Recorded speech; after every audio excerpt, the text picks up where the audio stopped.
Welcome to another chapter in the Sound Vision instructional video series. In this segment, we will be discussing and going over the removal process of the power supply for the HP 5500. For this exercise, you will need some basic tools and felt pen marker, standard flat edge screwdriver, standard Phillips screwdriver, a number 15 Torx, and a 10 millimeter socket with extension, or the equivalent thereof. Those will be your basic tools for this process. It will begin by removing the rear panel with the flat edge screwdriver. And as you can see, the panel itself sits on a lip shelf. So once you turn the flat edge retainer, then it will expose the rear of the system. At this point, you will be using the Torx driver, and there is a lower panel that contains the AC power cord, and there are 4 screws holding this panel, right and left on top, right and left on bottom.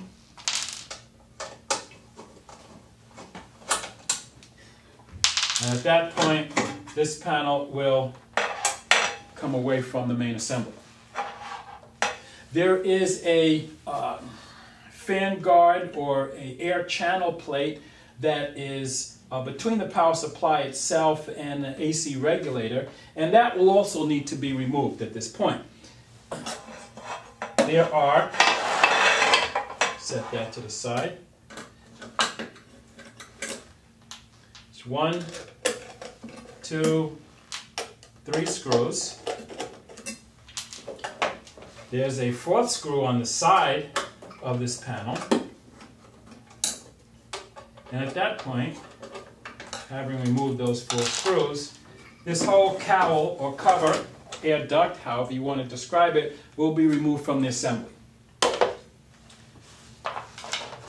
In order to gain access or to remove the power supply itself, on the bottom there are 2 mounting or retaining screws and the actual cable that goes into this AC regulator. You can remove the cable, it's just a pinch plug, and at this point you will need your 10 millimeter socket.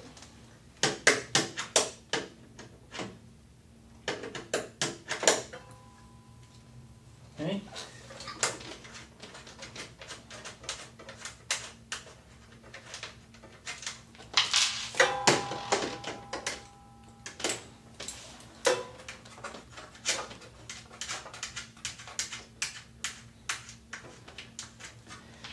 Now, I've removed these nuts entirely. In practical application, you would actually not need to remove these nuts completely, whatever you feel comfortable with.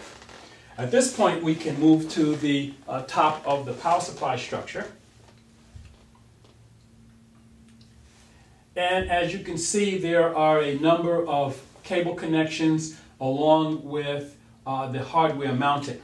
Now, this is where your felt marker comes in. Most of these connectors are physically shaped so that each connector will go into one receptacle. However, it's a good standard procedure to get in the habit of marking the cables that you remove in the order that you remove them, especially if this is the first time going through the process. And so this will make sure and enable you to be comfortable and confident in the fact that when you reinstall the replacement power supply, that each cable is in fact in its correct position. So if there are any anomalies or failures after that point, then you'll know it won't be as a product or result of a reinstallation. So basically what we'll do is actually unplug all the connectors, and they're similar to the one we looked at originally, where they're all push fit and squeeze capture connectors. So there's 1 there, 2, 3, and 4 of these connectors. At this point, what you'd want to do is just position them out of the way. One more. Position them out of the way, and that would give you access to the actual mechanical connections. At this point, again, your hex driver, and there are 3 terminals providing power to the main card cage. They are marked plus 5 volts, plus 3 volts, and again plus 5 volts.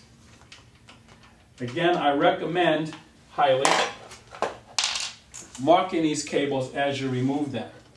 How you mark them is insignificant as long as you remember what order and what that marking means. So I can mark them 1, 2, and 3 from left to right,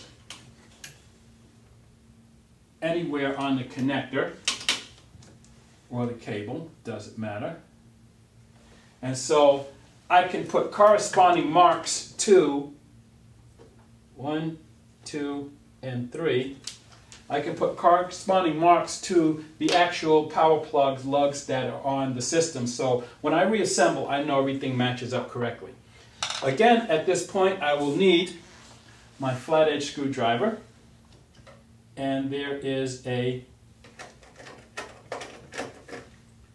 main signal cable. And I will remove that.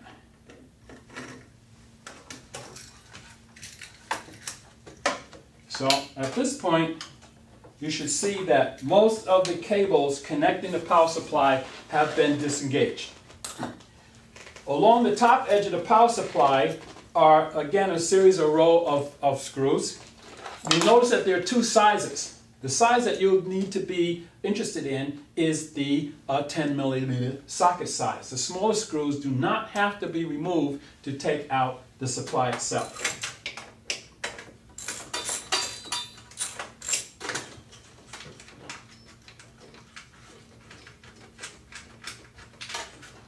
So along the top edge of the supply, and as you can see, this is why you would need the extension to actually reach the nut and get past the handle of the power supply itself. So if you just have the socket and no extension, you might find it difficult to actually reach the nut. And there's a third one here.